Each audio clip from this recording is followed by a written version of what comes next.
নমস্কার বন্ধুরা, কেমন আছো তোমরা? আশা করি নিশ্চয়ই ভালো আছো। আজকের এই ব্লগে তোমাদের সবাইকে স্বাগত। তো আজকের আমার এই সিলভার কুইন গাছটিকে একটু যত্ন করব। তো এর গোড়াগুলো অনেক দিন ধরে যত্ন করা হয় না বলে গোড়াগুলো শক্ত হয়ে গেছে, জল ধরে রাখতে পারছে না। এই কারণে আমি গোড়াগুলোকে একটুখানি খুঁড়িয়ে দেবো। তো আমার এই সিলভার কুইন গাছটিকে তোমরা যদি রিপোর্টিং যদি দেখতে চাও, অবশ্যই আমার চ্যানেলে গিয়ে দেখে আসতে পারো। তো গোড়াগুলোকে খুঁড়িয়ে দিয়েছি আমি। খুঁড়িয়ে দেওয়ার পর একটু গোবর সার, একটু ফার্পিক কম্পোস্ট মিলিয়ে এই গোড়াগুলো একটু দিয়ে দেবো। তো এই গাছটি ইনডোর আউটডোর দুটোতেই রাখা যাবে।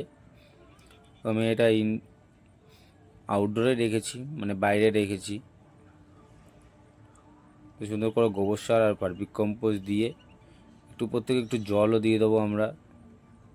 তো বন্ধুরা, আমার ভিডিও তোমরা দেখছো, তোমরা কেউ লাইক করছো না, কেউ কমেন্ট করছো না।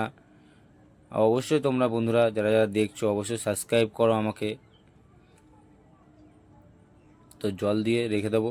তো বন্ধুরা, আমার ভিডিও যদি ভালো লেগে থাকে অবশ্যই আমাকে সাবস্ক্রাইব করো। আজ আসি, কাল দেখা হচ্ছে।